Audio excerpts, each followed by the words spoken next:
Ron, would you like to say something or should I get started? Just waiting for Mark to let me know when it's okay to start. Yeah, it's okay now. All right. Thank you, Mark. Thank you, everyone, for joining us this afternoon.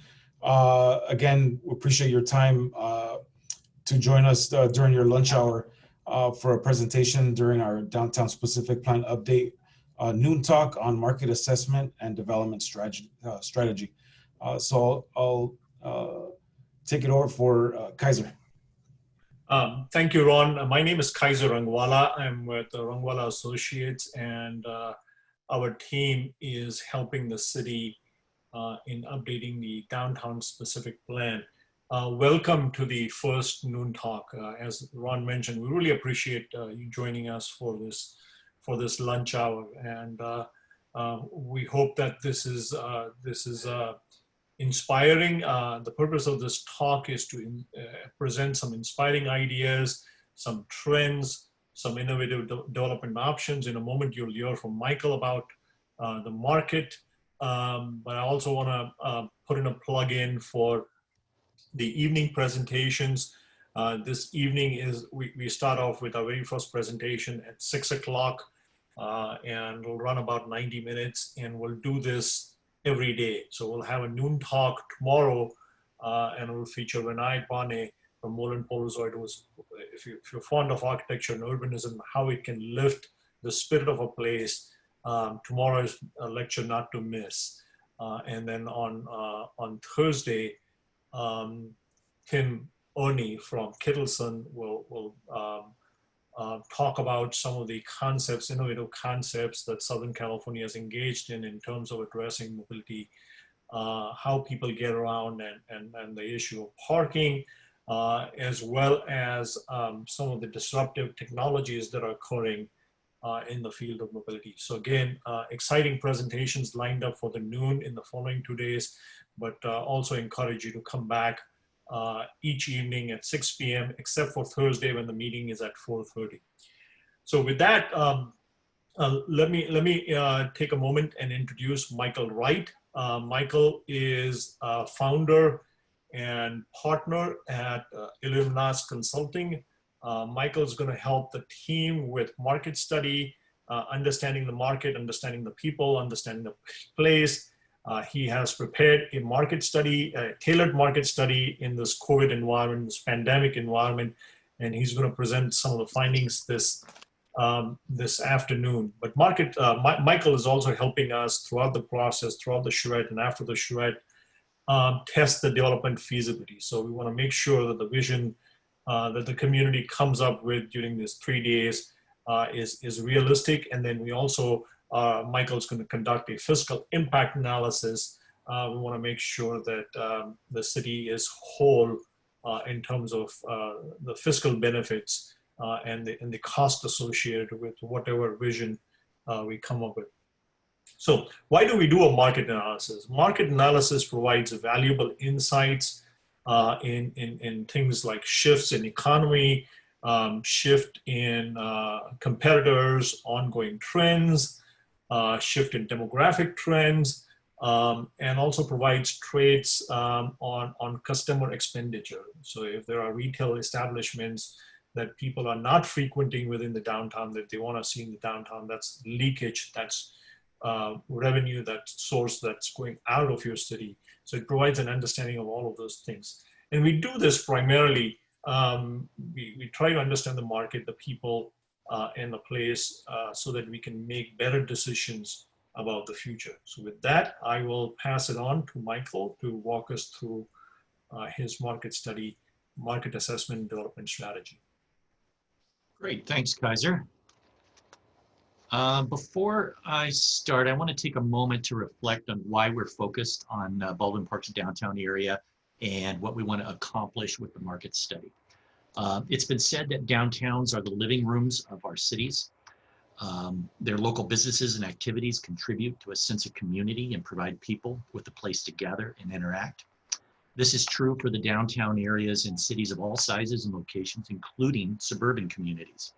Even in communities that have been built up with highway-oriented large lot shopping and office districts, rebuilding or in some cases creating compact, human-scale downtown areas has become a priority. As walkable destinations for shopping, dining, and exploring, downtown districts celebrate a city's local fabric and culture. Their retailers contribute to the local economy and provide community access to a variety of goods and services. It's clear that the downtown area of Bulban Park functions as a busy and thriving working class shopping district. What we want to see is what's positive about this area preserved and maintained, and also allow for future development to occur in a changing economic market and demographic context. The specific plan document will provide a test to determine what are the real world market opportunities for Bulban Park and how they might work within the downtown area. Now, that doesn't mean that we have to accommodate everything that the market says can work. We're looking to develop policies that can respond appropriately in order to get development that's at the appropriate scale, quality, and quantity, and at the locations that the city's citizens would like. Market conditions are only one dimension of multiple dimensions of making public policy. Keep in mind too that because there's market demand for something, it doesn't necessarily mean that it will be financially feasible to develop these uses. This is why we also consider what does it take to create conditions that are favorable to make something happen. So when we consider the market data, look at it as one piece of the puzzle. We need to use this information in a meaningful way to actually inform our planning activities. Now with that, let's take a look at the slides. The downtown area is located in the center of the city along Ramona Boulevard and is 2 miles from the nearest freeway exits off of the I-10 or the 605. Despite being somewhat landlocked, it can be easily reached by residents of neighboring El Monte and Covina by way of Ramona Boulevard. It is one of 2 primary employment locations in Bulban Park. The other is the shopping and healthcare district located parallel to the I-10 freeway in the southern part of the city. In all, the downtown area is estimated to house approximately 1,500 jobs, a total that represents 8% of the city's employment base. The downtown area is surrounded by residential neighborhoods that are fairly dense. We estimate that there are approximately 24,000 people living within 3/4 of a mile of the downtown district. This is unusual in that many medium-sized cities, this level of population density is usually only seen in a 2 to 3 mile radius around shopping areas. As a city, Bulban Park is surrounded by major employment centers located in nearby downtown Los Angeles, Industry, Covina, Irwindale, Arcadia, and Monrovia, where a significant number of Bulban Park residents commute to work. Importantly, Bulban Park is also linked to downtown Los Angeles and the central portion of San Gabriel Valley by the Metrolink line as well as the I-10 freeway. And as we'll discuss in later Charrette talks, there is a Metrolink station located behind the Civic Center and within the specific plan area. Now, let's take a look at the downtown itself. The downtown area is the economic, cultural, and historic heart of Bulban Park. It includes many existing mom and pop retail and dining establishments. It is already mostly an appropriately scaled, pedestrian-friendly area supported by a dense residential network. With a walk score of 81, downtown is an easily accessible district for members of the nearby community to access. Most of the area is reachable within a 5 to 10 minute walk. The walk score measures the ease or difficulty to navigate an area by foot. A high score is an indicator of a compact, walkable community. A lower score, a lower score like that of the city's shopping and healthcare area near the I-10 freeway, are indicative of more of a car-dependent area. Now, despite the walkability of downtown, the width and traffic volumes present on Ramona Boulevard present a challenge in connecting the 2 halves of the area together. As of today, the commercial land uses in the downtown area consist of 3 community-level shopping centers that are anchored by grocery stores and discount merchandisers. Approximately 182,400 square feet of strip retail at various locations along Ramona Boulevard and Main Avenue. That's shown on this map in the dashed red lines.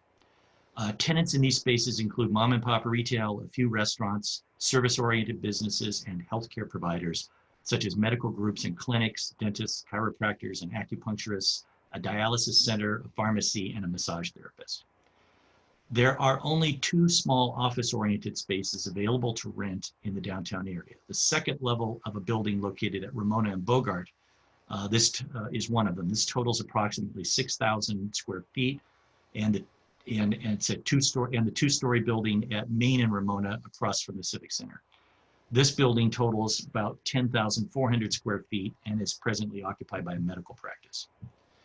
An industrial area, which is represented by the black dashed lines on the east side of the project area, consists of numerous fabrication and assembly businesses located north of the rail line at Downing Street, and a County of Los Angeles Public Works storage yard that is about just shy of 6 acres in size.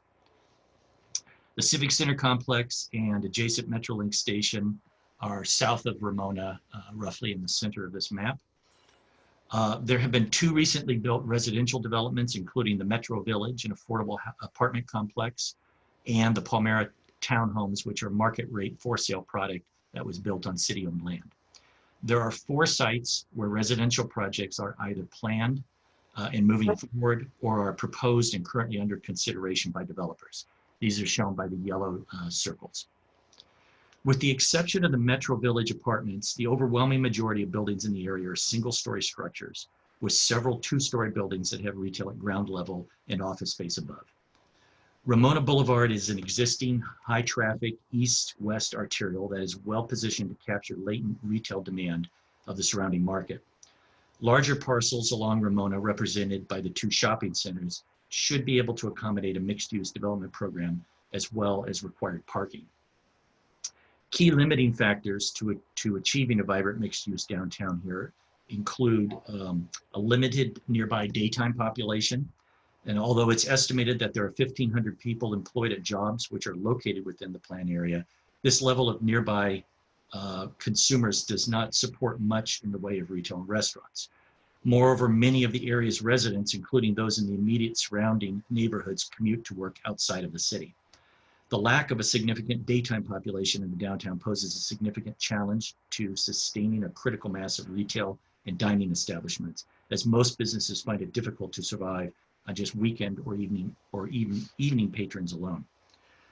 Additionally, the 50-foot height limit imposed throughout much of the central portion of the downtown effectively limits mixed-use development capacity to a maximum of 3 stories. This limited development capacity hampers financial feasibility of new projects and limits the level of public benefits that the city can extract from new development. Now, it's estimated that the downtown area contains nearly 493,000 square feet of retail and commercial space, which is approximately the size of a shopping mall. However, unlike a mall, the mix of businesses is heavily weighted towards services. Restaurants in the downtown area only account for 10% of total commercial square feet, a proportion that's out of kilter with successful downtowns. Within the restaurant category, fast food accounts for 63% of restaurant space. Shopping centers account for, the 3 shopping centers account for about 60% of retail space, while the rest is located in strip retail buildings. Retail, restaurant, and personal service businesses draw their customers primarily from the city of Bulban Park. Grocery stores and general merchandise discounters are the downtown's largest employers. 75% of all downtown jobs are in mom and pop establishments with 3 or fewer employees. And 60% of businesses in the area, one thing I want to point out here that's important to note, that 60% of the businesses that are located in the area do not generate sales tax for the city. Now, with some exceptions, most downtown businesses draw their customers from primarily the city of Bulban Park. Now, with the right mix of uses, it's possible to create a place that draws from a larger area, bringing in sales to local businesses and tax revenues to the city. The commercial vacancy rate overall in the area is extremely low, and the supply of available space is limited, particularly in the built-out central portion of downtown. Commercial occupancies in the 3 shopping centers appear to be high as 90 to 95%. Buildings on the Ramona corridor that house retail, restaurant, and service businesses also appear to be well occupied. Now, the exception is the many small storefronts that are situated along Main Avenue north of Ramona, which are vacant or underutilized. It appears that approximately 20 to 25% of existing space located on this street is unoccupied. On average, Bulban Park has 4.4 residents per household, which is 1.5 times more than the typical household size of Los Angeles County. Over the past decade, the number of residents in Bulban Park increased by 862, while the number of households increased by only 131, implying that 6.6 people were added to the city for each new household added. This is indicative of an increasing growth in household size, which puts pressure on the existing housing stock in the city. In Bulban Park's neighboring communities, only El Monte had a similar trajectory. Covina added 3.6 new residents for each household, while West Covina lost 150 households and 100 residents over that same period of time. 40% of Bulban Park households earn $75,000 or more. In LA County, this total is only 36% of all households. Presently in the downtown area and the immediately surrounding neighborhoods, only 31% of households have incomes at this level. 74% of Bulban Park residents identify as Hispanic, a total which is 1.5 times higher than in Los Angeles County, and 19% of residents are Asian, a total that is 20% higher than county averages. Now, as previously noted, Bulban Park has gained only 862 net new residents over the past 20 years. However, the composition of the city's population has been changing over this same time. I want to point out that there are growth in 2 key groups, young adults and so-called empty nester households. Regarding housing choices, young adults are interested in small and affordable rental or homeownership units located within a convenient commute distance to major employers or educational institutions. Empty nesters represent the fastest growing segment of the market population. This group is downsizing and looking for small homeownership units with access to entertainment and other amenities. They also tend to have high disposable incomes. Now, in a typical year, roughly 4,600 people move to Bulban Park. The majority of these new residents have relocated from a nearby community within Los Angeles County. New residents are represented in all age groups. However, there are 2 key age groups that we previously highlighted that I want to focus on here too. On average, each year, about 1,800 people in the young adult years, as well as empty nester couples and singles, move to the city and seek housing. These 2 groups traditionally represent the pool of prospective buyers and renters of a more urban housing product. Most of Bulban Park's 19,000 housing units are occupied. There's a very low vacancy rate for ownership housing as well as apartments.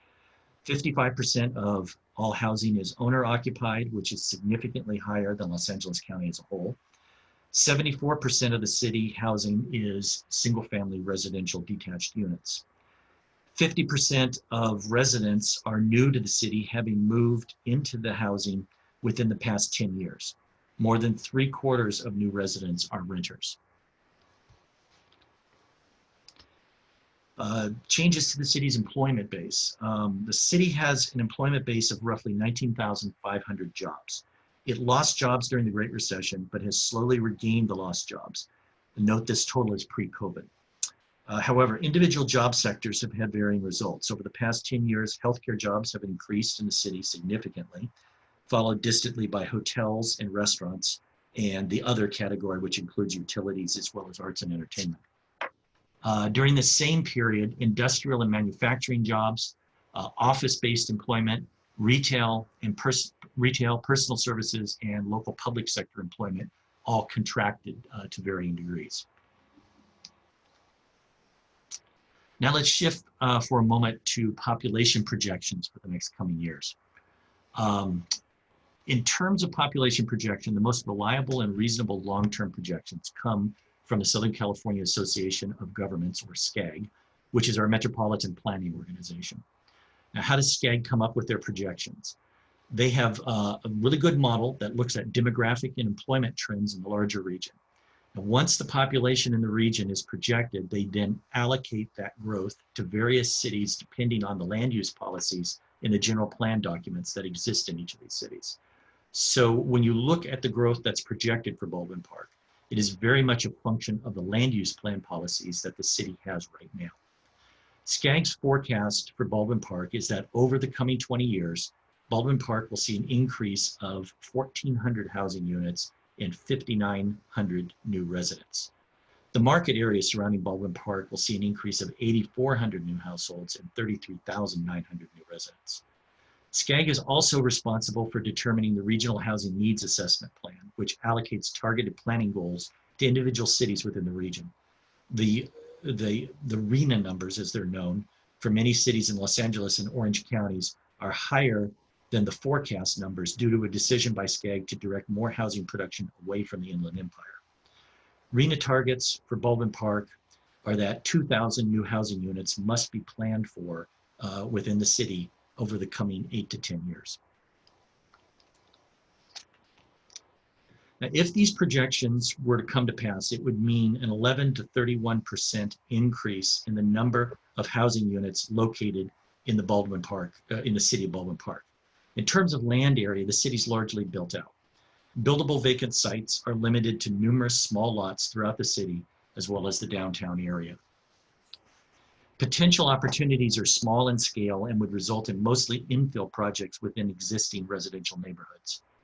To accommodate the numbers that are called for to meet the regional planning targets, there will need to be an effort to recycle underutilized commercial or industrial sites, as well as co-locate compatible uses in more dense combinations in the city.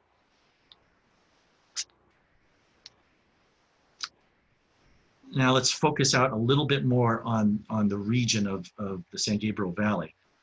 Beginning in 2013, new home construction in San Gabriel and the San Gabriel Valley began to tilt toward multifamily homes, primarily townhomes and apartments.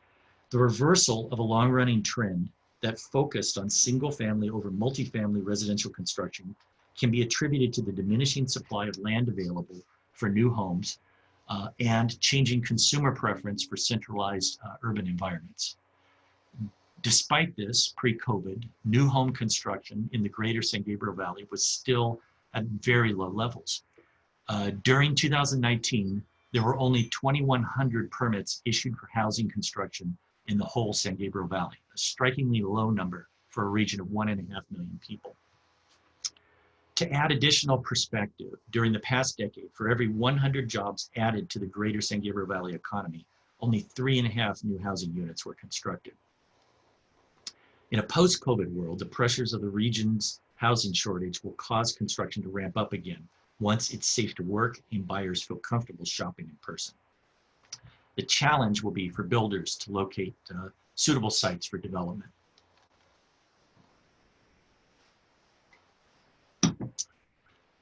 Now let's focus a little bit on housing demand drivers. Drivers of housing demand for Bulban Park and surrounding communities include long-range growth in jobs linked to healthcare and wholesale trade employment sectors. Bulban Park, as well as its downtown area, is well positioned as a possible housing location of choice for employees working in these industries that are situated at locations in the central portion of the valley. Pardon me. Additionally, every day, 17,500 commuters travel to Bulban Park to work. 60% of these commuters live outside of Bulban Park and travel 10 miles or less to work in the city. This group represents a pool of potential buyers or renters that may wish to locate closer to their jobs.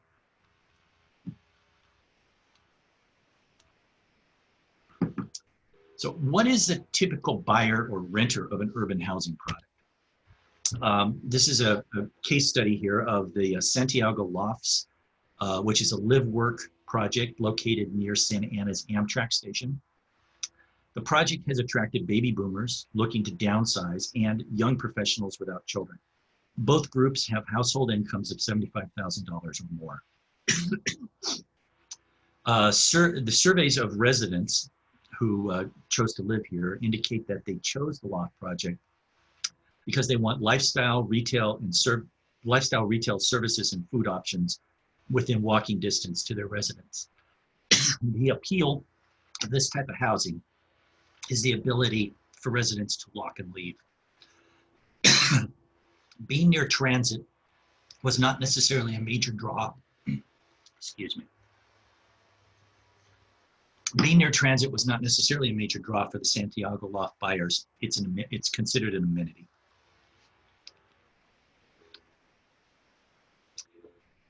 Retail sales in Bulban Park are only half of what they should be. It's likely that stores in the surrounding cities of El Monte, Covina, and West Covina are drawing Bulban Park shoppers. Internet sales are also a factor. However, they usually constitute only about 12 to 15% of household purchases. Note that the internet share of total shopping purchases has increased every year since online shopping was introduced. Key retail groups that are underperforming in Bulban Park include home furnishings and appliances, clothing stores, restaurants, and specialty retail, which includes many mom and pop stores. Significant retail leakage lends itself to new economic opportunities in the downtown area. Resident-supported retail is critical. However, it is not enough to fill up a project area. Assuming that each new household has a median income of $75,000 to $85,000, it would take 1,000 households to support 30,000 square feet of retail and restaurant. Retail and restaurants will need to appeal to a larger market area than just Bulban Park in order to thrive and create synergies for the area. Now, this chart summarizes several key points in the market scan of the downtown. First, let's look at strengths. The downtown is already functioning as a vibrant shopping district. Much of the area is at a building scale that is favorable to getting around by walking. There have been 2 recent multifamily housing projects completed and 4 more in various stages of planning. A well-established residential community surrounds the area. It has a dense population base, and household incomes, while not high, are reasonable from a consumer purchasing standpoint. Now, weaknesses that I've identified. Ramona Boulevard presents a challenge to knitting the 2 halves together. The mix of downtown retail is too heavily weighted to non-vibrant neighborhood services. The district needs more food and beverage and specialty retail stores. Downtown currently has a heavily weighted mix of service-oriented and healthcare uses that have a low tax base and do not encourage long visits or multi-shopping trips. The area is also possibly oversupplied with grocery store space. The lack of a significant daytime population in the downtown area poses a significant challenge to sustaining a critical mass of retail and dining establishments, as most businesses find it difficult to survive on just weekend and nighttime patrons alone. And then finally, the downtown area lacks an organization that can provide coordinated marketing and branding for the district. What are some of the overriding opportunities? The population of young adults and older empty nesters is expected to grow in Bulban Park, as well as in the surrounding cities. Every year, nearly 1,800 households headed by residents in these 2 age groups relocates to Bulban Park. These statistics bode well for a vibrant downtown and may indicate a stronger preference for particular types of retail and commercial uses that cater to a more mature population. There's significant retail leakage lends itself to new economic opportunities. The confluence of small businesses in the downtown area may also indicate an opportunity to provide incubator space to retailers or small manufacturing craft businesses that could require startup space in order to become established. Anticipated residential growth in the communities surrounding downtown Bulban Park suggests a larger market than just Bulban Park residents, and an opportunity to attract a diverse range of demographic constituents, including a younger generation, in order to enhance the downtown culture and feel. And finally, threats to the downtown. Land prices in the area are rising, putting pressure on developers' opportunities or their ability to deliver residential product that is still within a range that's affordable to local buyers and renters. Building height and parking regulations in the downtown area MU1 zone are overly stringent and dampen the developer's ability to deliver housing. If the city is to support the transformation of the downtown area into a vibrant urban district, there should be a concerted effort to introduce higher densities for residential and commercial development. This will ensure that the city can effectively leverage the value capture potential of new development while providing a greater chance that new retailers and businesses can flourish. This site is a takeoff on the catalog or opportunity sites that the city provided. It shows sites identified as having catalytic potential and are well positioned to accommodate future higher density housing and commercial development. These are anticipated to be private projects where municipal collaboration will be needed in order to realize property recycling from current uses. This map shows a rough sequencing of expected development opportunity areas and possible uses on these sites. The dwelling unit and square footages, the dwelling unit count and square footages indicated here are just an initial estimate that will be fine-tuned during the charrette. What I want to focus on is the likely timing for the major sections of the specific plan area. The blue labels indicate short-term initiatives that could happen immediately or within the next 5 years. Green is for midterm initiatives that are likely to happen within a 5 to 10 year time period. And orange, the orange boxes are for longer term initiatives. There are 4 planned or proposed residential projects in various locations of the central portion of the downtown. If these projects are realized, it will create private opportunities for the recycling of nearby commercial properties. These should be the first point of focus for the city to assess if changes in current development regulations could promote the financial feasibility of these projects and jumpstart the downtown revitalization processes. For other opportunity areas, the city's initial focus should be on sites where publicly held property can potentially be acquired or leased for development, as well as sites where property owners have expressed an early interest in redeveloping. These are shown in the blue boxes. Development activity on a large scale is likely to commence on the eastern end of the project area and move westward over time. If the County of Los Angeles maintenance yard site can be acquired, this is a likely site for initial early development activity. Because it is just removed from the downtown area proper, it should be considered as a location for medium density townhome development in a village setting. The other area of near-term focus is the opportunity site located at Ramona and Downey. The site owner has already started to make plans for redevelopment of the right half of the outline portion on the map. If the adjacent strip mall could be acquired, the combined site would be able to generate a reasonably sized mixed-use project. The areas of midterm focus, which are 5 to 10 years, should be on the redevelopment of the Park Plaza Shopping Center, should its current owner be inclined to develop. This site is significant in size. Its redevelopment as a large mixed-use residential and retail project would create an early gateway to the district. There are other infill opportunity areas along Main Avenue, Ramona West, and the Metrolink station. As one or more of the downtown shopping center properties are recycled, it's important that the city seek to retain at least one grocery store in the area. Based on the number of households within a mile or two of the downtown, it is likely that there is currently an oversupply of grocery store space. So the loss of 1 or 2 stores may be acceptable to the community if the remaining store could be upgraded to a Class A operator, such as a Vallarta or a Northgate Gonzalez Market, that typically occupies a building of 40 to 45,000 square feet. The city should work with the owner of one of the 2 remaining community centers to encourage renovation and upgrading of the entire shopping center's buildings and design.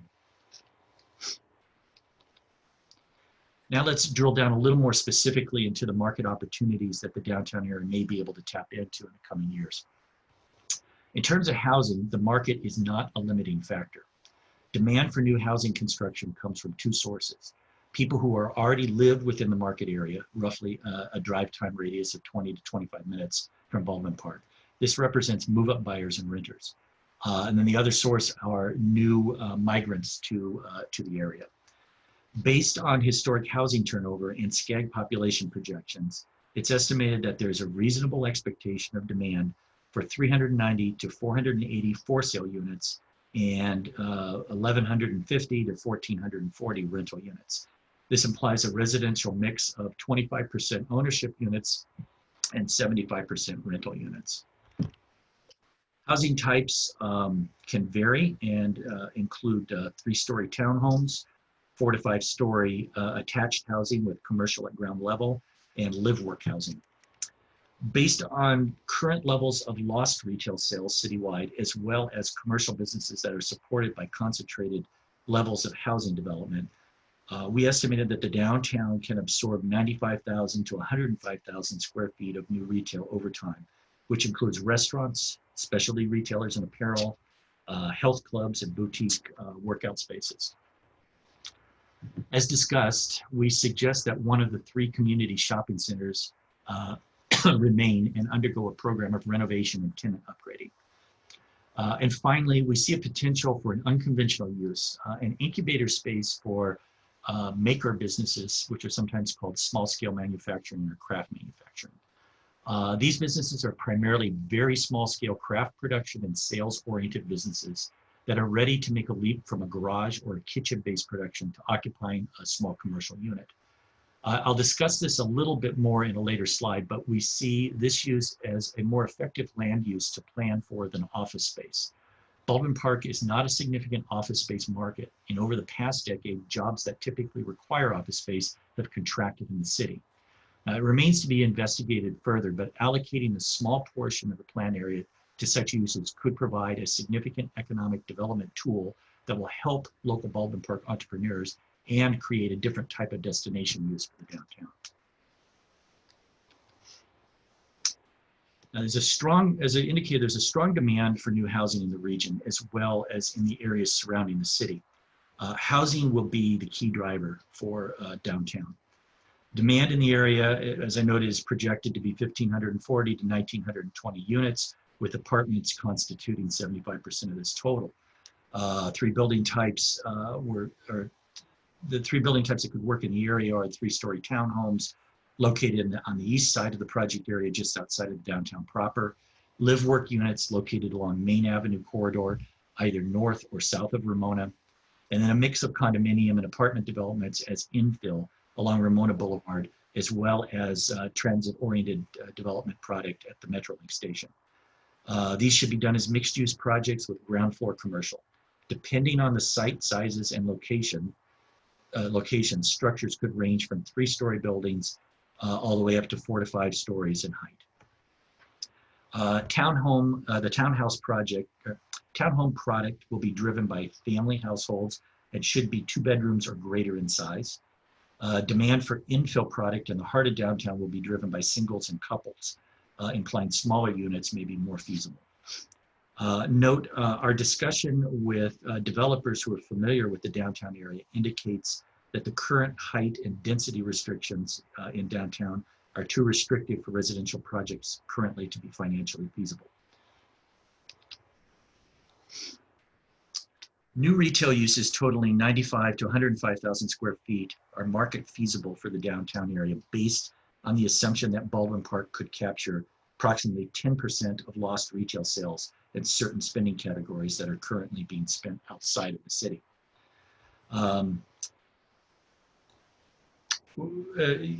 The city should target high quality, small chain and independent restaurants to draw visitors from outside the city and to attract nearby shoppers. There's an opportunity to capitalize on unmet local eating out demand to develop a restaurant cluster in the downtown area. There are opportunities to attract specialty retail, particularly focused on local flavor businesses. Experience and place are usually centered around food, which also generates more tax revenues than the current mix of service businesses in the area. Additionally, adding specialty or local goods stores will support the downtown as a destination with longer stays and increased pedestrian activities. Reduced parking requirements supported by shared parking facilities would encourage these longer stays.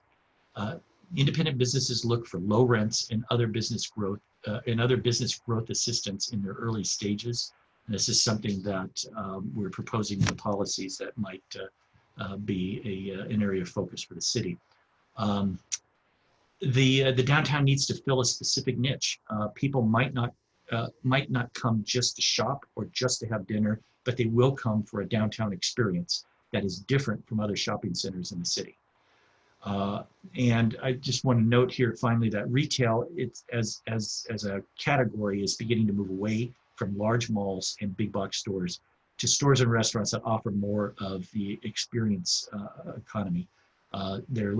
People are looking for something that's unique and different, and downtowns can provide this. What are maker spaces or small scale manufacturing? And we're anticipating that roughly 12,000 to 15,000 square feet might be feasible in the area. These have been described as hot sauce handbags and hardware. They provide a space for startup entrepreneurs and craftspeople, and a collection of them can create a destination for the area. Many of these businesses have craft production process and a direct-to-consumer component. These are businesses that may be ready to make the leap from a home garage or kitchen to a small production and sales space. Because craft manufacturers can act as both producers and retailers, this dual role makes the business a good fit for mixed-use areas. They can help draw foot traffic to older established areas and bring new life to neighborhoods. Early stage businesses typically employ 1 to 5 people, require between 500 to 800 square feet of space, require the ability to have a studio or production space as well as a retail storefront. Live-work housing may be able to be used in this regard. Many of these types of businesses hold classes for the public regarding their craft area of expertise. And maker spaces are often sponsored by a local library or community college, which can provide technical expertise. A collection of these businesses would allow for sharing of equipment and other resources. Types of businesses that are focused here are of the more artisanal variety. They can include candle making, craft coffee or brewing, bicycle maintenance, 3D printing, specialty textiles. The city's code may need to be altered to allow for small scale production. Typically, craft manufacturing is only allowed in industrial districts, except possibly for craft breweries or distilleries. Changes to mixed-use zoning in the downtown could allow these uses to be there. Rules should define small-scale production broadly to include the entire manufacturing process, from design to production to packaging. The rules also would allow makers to offer retail sales, training, and education. Now, it's important to note that these estimates of market demand for housing and commercial building are not necessarily a projection of what will be built over the next 20 years. Instead, think of market demand as only one component in the development puzzle that includes project financial feasibility, planned development capacity, development regulations, and community preferences. The market study confirms that long-term demand is present for more housing. Downtown Bulban Park, with its existing shopping district, sites that have an opportunity for large-scale redevelopment, as well as infill opportunities, and a location that makes it accessible to residential markets on the east and west, is well positioned to take advantage of these upcoming trends. The type of housing that can work in this area, which is vertical, dense, and urban in nature, will create opportunities to reconfigure the existing environment into a more cohesive mix of retail, restaurants, local services, and entertainment. The market study and development concepts inform the land use, transportation, and urban design of the specific plan. This is the hardware element of the planning process. The software or policy programming can be just as important as hardware, especially in the early years. The goal of this section is to foster a cohesive mixed-use development that leverages market demand for new forms of housing in order to transform the downtown Bulban Park area into a vibrant mixed-use destination, improve the built environment of downtown with catalytic mixed-use development and other strategic investments, and ensure that the area has a significant positive contribution to the city's long-term fiscal health. Broadly defined, we start with a proposed set of 7 areas to focus on. First, enhance economic development capacity. We believe policy should be to designate a senior planner or other city staff member to oversee the downtown economic development initiatives. Staff should be empowered to negotiate with private developers, assist projects through the development approval process, and proactively implement a business attraction plan. Engage property owners in the Bulban Park Business Association to gauge appetite for a business improvement district. Bids collect a special levy from property owners within the defined area and support agreed upon special services and programs that enhance the district. This can include downtown marketing support, public realm maintenance, organizing special events, and private security patrols. Bids have been shown to have a large positive impact on the value of commercial property while improving the quality of life for community members. Formation of a bid will require an individual or group of individuals to form a proponent group to gather community support. Secondly, the city should focus on attracting a greater variety of retail tenants by building on downtown's market opportunities. First, implement a downtown branding and market strategy. This would be organized and run by the area bid or the city's economic development function. Properly done, this can cultivate a coherent feel for the downtown through small design interventions such as threshold signage, street signs, district color palette, lighting, or public art. Cohesive branding and marketing promotes the downtown as a regional destination, offering unique retail, dining, and entertainment experiences. A cohesive branding and tenanting strategy will provide a platform for local businesses to reach a wider audience, as well as attracting new retailers to the area. It will also enhance the image of the area as a regional destination, offering a unique retail, dining, and entertainment experience. This will help attract more visitors from surrounding communities, bolstering retail sales and strengthening the downtown's sales tax base. Secondly, you could host property owner events to promote landlord practices that attract new small businesses, including flexible lease structures and shorter-term leases. In order to draw more unique and independently owned businesses and restaurants, landlords may need to offer short-term leases or alternative lease structures. For example, pop-up leases, which is a way for fledgling businesses to gain exposure. Nurturing small independently owned businesses is also important.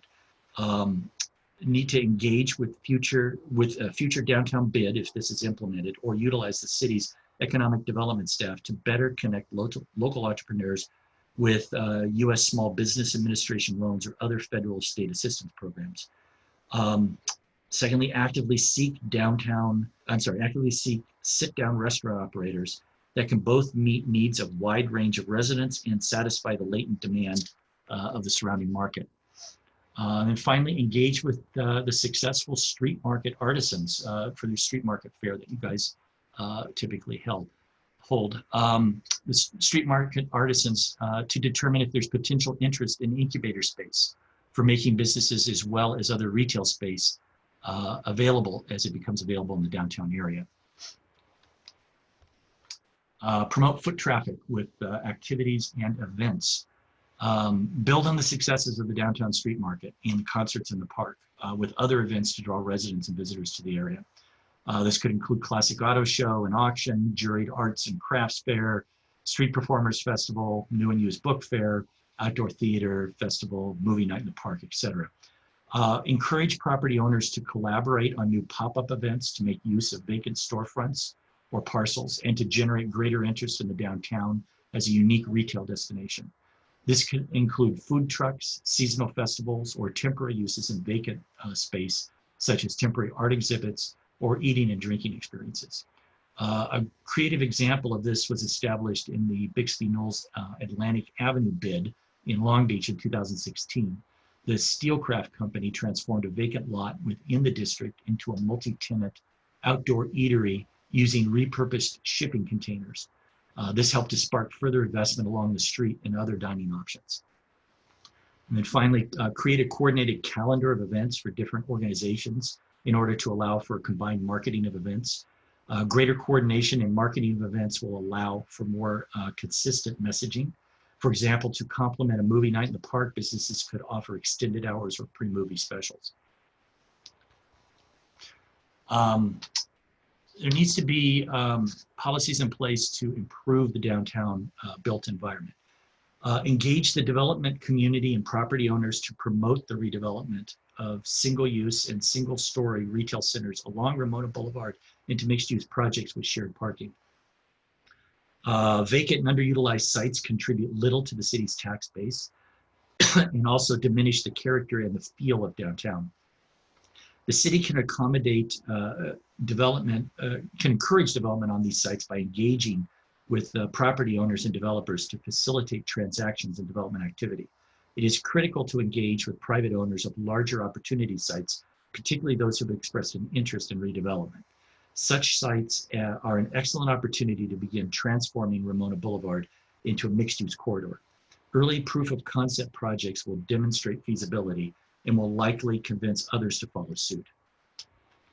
Evaluate the building height limit of 50 feet in the MU1 zones in order to provide residential or to promote residential and mixed-use projects in the downtown. Establish a set menu of parking and building envelope flexibilities in downtown that developers may apply for in return for desired public benefits. Zoning could ensure for a more creative use of both private and the public space, such as allowing for use of shared kitchens or multi-tenant market-style retail spaces that could create an opportunity for a food hall. Also, plazas and outdoor dining areas. Establish an inventory of vacant retail storefronts and vacant commercial properties, all with relevant property information, development use potential, and make this information available publicly and update it regularly. Establish a facade improvement program for businesses, potentially funded through CDBG funds, if available, to help businesses coordinate and improve the appearance of their business in line with the district design principles. Consider reducing on-site parking requirements to leverage transit access and to incentivize potential residential development. Parking, as I've said several times, is a major cost for developers, and any reduction in requirements would enhance development feasibility, potentially generating more development interest in the downtown area.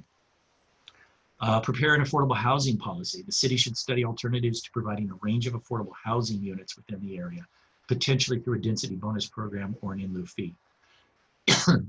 Establish an incubator space to grow small scale manufacturing or maker businesses.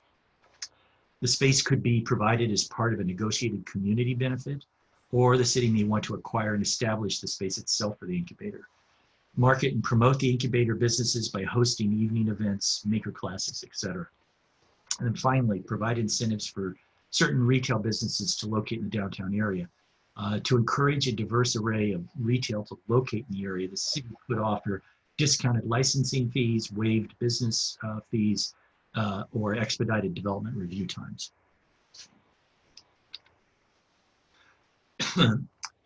Value capture and revenue generation.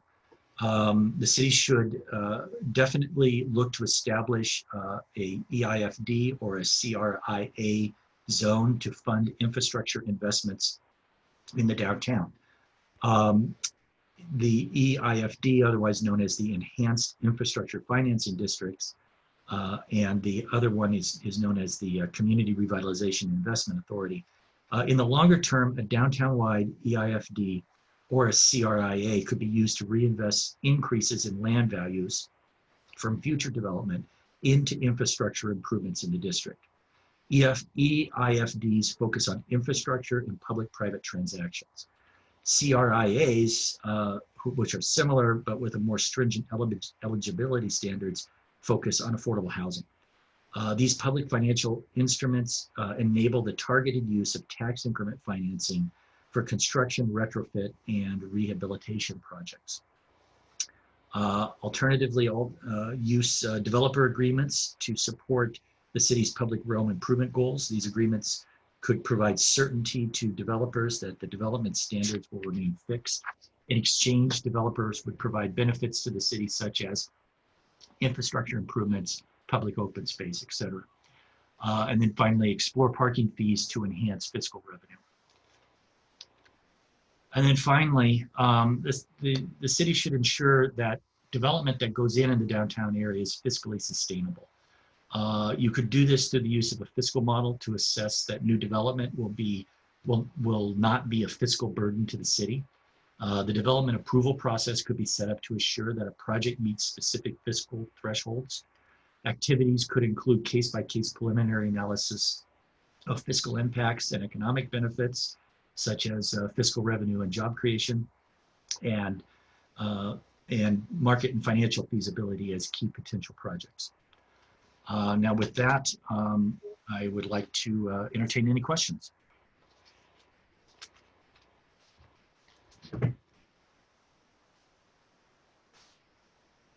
Thank you, Michael, for that thorough presentation.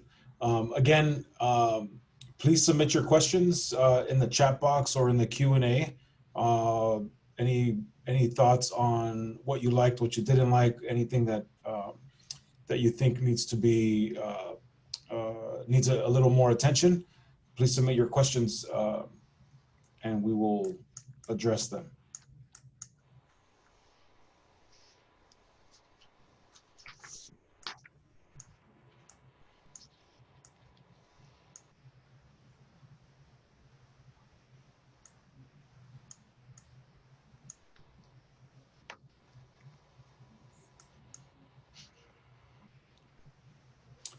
I have one question, Michael, as we're waiting for people to submit their questions. I think the information, the data that's been presented to us this afternoon gives us the foundation of what is going to create that vision for downtown Bulban Park. Correct me if I'm wrong, Michael, on one of the slides you mentioned that, is it 60% of those tax dollars are not I guess they're not generating taxes?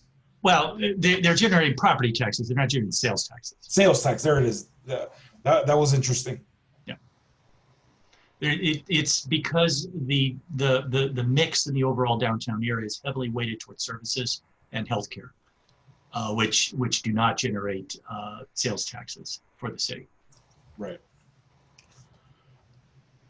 And one aspect that you hinted is, and one thing that it's been pretty a common question that's come, or a common topic that's come up, is that bleeding of that leakage of restaurants. So people are going to the adjacent cities, for example, Almonte, West Covina, and that statistic on the low number of restaurant uses that are in our downtown, where we would like to see that grow, so that way we can keep those people here and patronize those restaurants. Right. Restaurants provide a reason for people being in the downtown, as well as staying in the downtown for longer visits. They don't drive in and drive out as quickly. They provide sales tax dollars for the city and help promote additional businesses that want to locate near them. So they're generally in smaller downtown districts like this. Rule of thumb is roughly about a third, between 20 to 30% of your uses should probably be food oriented of one sort or another. They don't all necessarily have to be full restaurants, but the ability of the downtown area to provide restaurants is somewhat lacking. And roughly, I think it was like 60% of what is there are fast food outlets. We just received one comment, thank you, Michael, indicating not only businesses, but providing more options for outdoor dining, which is currently lacking, which is, that would be great. I'm not, again, due to COVID, I'm sure that everyone's seeing a pop-up of parklets and outdoor dining due to COVID.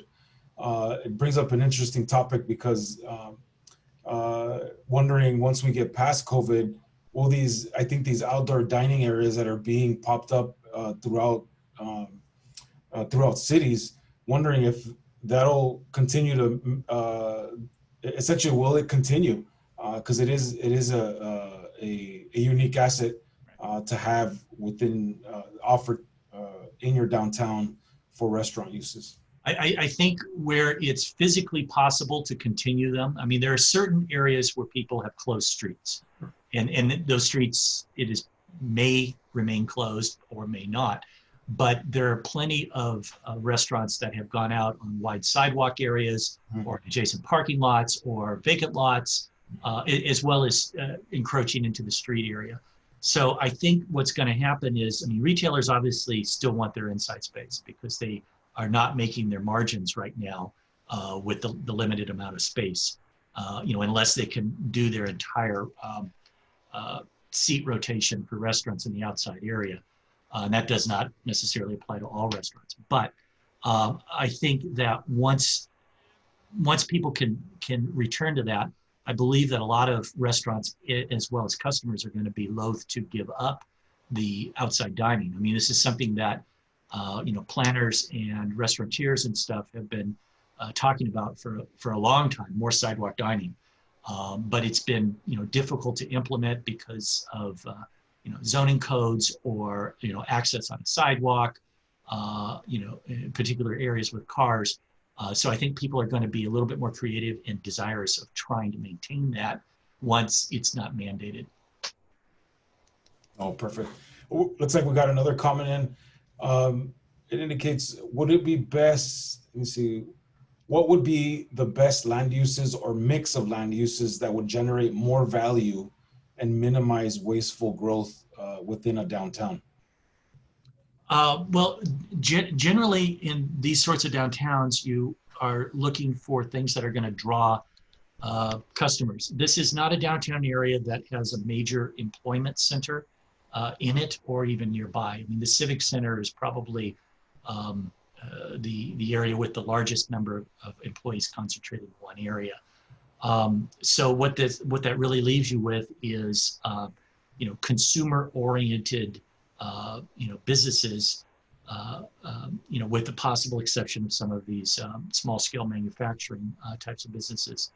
From a city standpoint, something that generates higher property taxes, and the higher property taxes come with more dense development and reinvestment in the existing property types, and other taxes such as sales taxes. That will encourage more fiscal sustainability for the city, and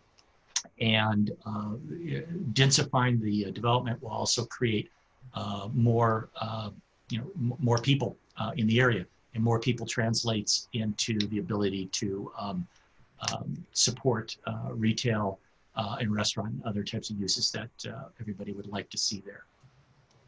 Perfect. Thank you, Michael. Thank you again for all those that have submitted questions. Again, please send in your questions or comments regarding the presentation. We have one comment, one question that says, what will happen with the established businesses? Well, I think what usually happens in areas like this is that they're encouraged. The owners and lessees are encouraged to try and participate in anything that might happen. If properties are completely recycled into a new use or a redeveloped use, the idea might be that existing businesses might be able to relocate to other areas of the downtown. Perfect. We have one more question, more a comment. It says, I'm a small business owner. I'd like to know more about TOD development limits. So more of like a general comment about what the limitations are with respect to TOD development. Okay, I'm not exactly sure what they mean by the limits, but the TOD development that's anticipated here would most likely be entirely residential. there are TOD areas where there's a mix of ground floor commercial space with residential above. And I think that still is to be determined, based on the ability to access the particular site. But I believe that everything in this particular area would most likely be a residential oriented project. So to the extent that I'm not sure what limited means. Yeah. Ron, can I just Sure. want, I'm going to assume that the question is based, is asking about development capacity. In terms of the limits that Michael spoke about, that within the downtown area, you have MU1 zoning, which covers most of your downtown, which has a 50-foot limit. And the 50-foot would essentially allow a 4-story product. But then within other areas outside the MU1, you have 2, 3 story buildings. So it varies throughout the downtown, but these are all things that we want to explore with the community starting this evening about what the appropriate intensities are, and certainly create a contextual environment so that where you have the downtown's edge that meets the existing residential neighborhood, that you have development that actually comes down in intensity in those height limits as it meets the residential neighborhood. So if the question is about heights and capacity, the existing capacity is 50 foot tall within the downtown area primarily, and then in the edge areas of the downtown, it's 2 and 3 stories. Thank you for that, Kaiser. So it looks like we haven't received any more comments or questions.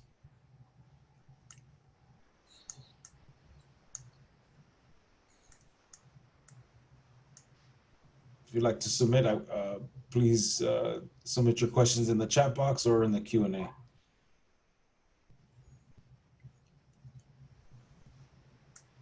So one more, Kaiser.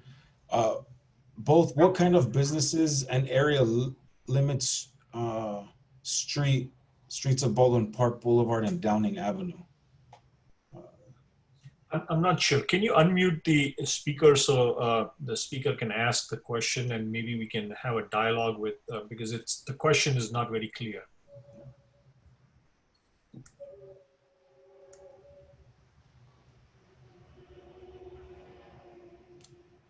Mark, is it possible to unmute this person? Do you know who is that person? No, it's so it's an anonymous question that's been submitted, and they're not listed as an attendee.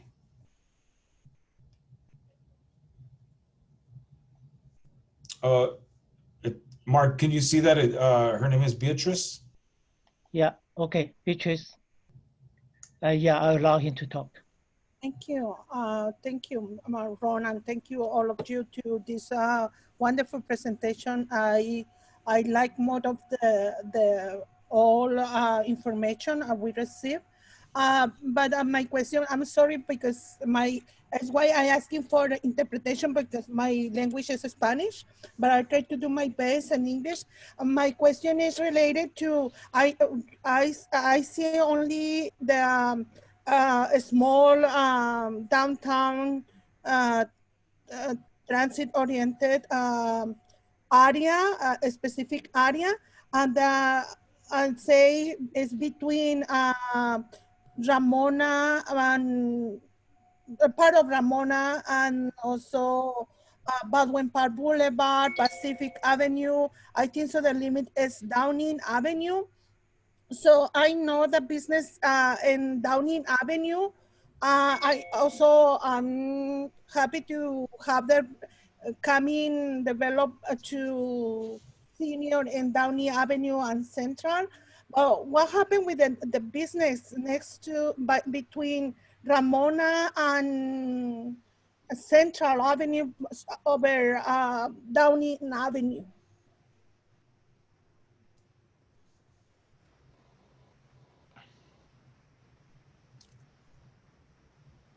Kaiser, did you get that? No, I didn't. No, understand. I asked, Kaiser, I'm sorry by my confused language, but I'm worried about the business in Downing Avenue, Uh-huh. almost close to Ramona Boulevard. Correct. It's not exactly in front of the metro station, but slightly in front of the metro station parking lot. So Right, what right. happened with that business there? We are at this point very early in coming up with development concepts, and we will get into that discussion this evening. We want to hear your comments and your feedback and what you would like to see happen in those locations. Our approach is we want to preserve your existing assets that you have. And there was another question about what happens to established small businesses. We want to keep as many assets as you have, and work around the properties that are either underutilized, vacant, or where property owners and developers are interested in redeveloping their parcels, and leverage the existing assets to encourage private and to bring private investment into the downtown, and leverage private development to accomplish some of the objectives that we have in improving the public realm, the streets, the open spaces, and the fabric of the downtown. So we would love to hear your thoughts about what you would like to see happen to that parcel, rather than tell you what should happen.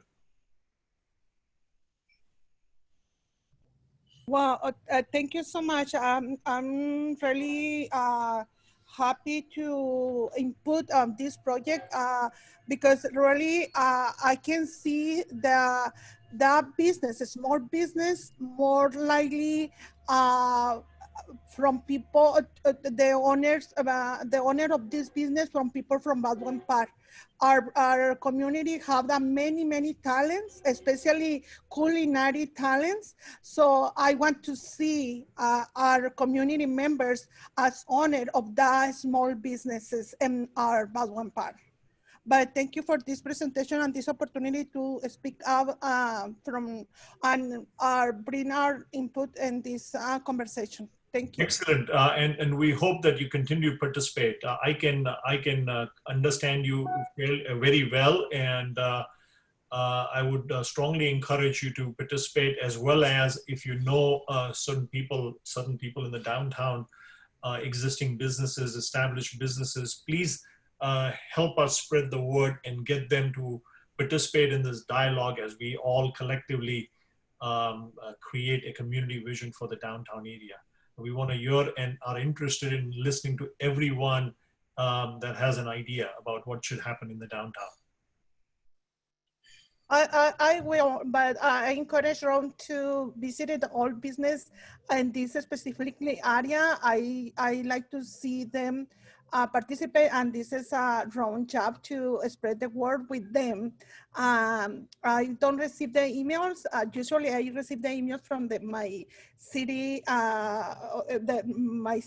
but Ron, please, if you can share, spread the word. I know you are doing a lot job, and thank you for that. But really, we need to the all business there, and they know that this coming up, and they need to offer their own opinion and their own willing to be in this progress, be part of this develop. So thank you. Thank you. Ron, there's another question. Thank you, Beatrice.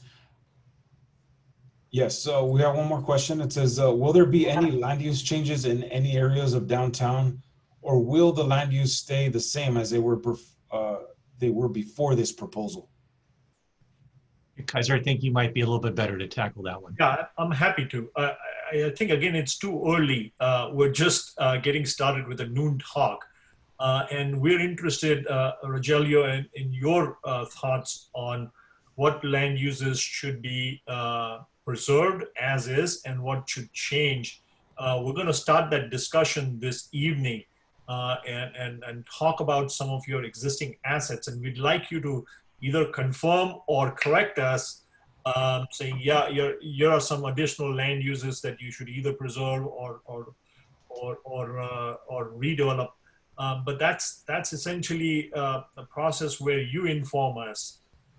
We will present our discovery work, our understanding of what we have read the downtown's assets to be, and based on that, we will continue to work with the community for the next 2.5 days. And at the end of that, I can probably tell you with much more alacrity on what land uses the community wants to see changed within the downtown area, and what other land uses that they would like to retain within the downtown area. Good question. Thank you, Rogelio, for that. You know, one thing that kind of sparked a question is, for example, you know, the existing land uses that we have, for example, across the street from downtown, I mean, from City Hall, we have a historic building. Right now it's being used as a medical office building. I do know that on the second floor there is a mezzanine, but there is some historic value. So it's really, as we move through this process and looking at those buildings that are off of Ramona, because there are some pretty older, significant historical buildings off of Ramona that would be worth looking at for preservation.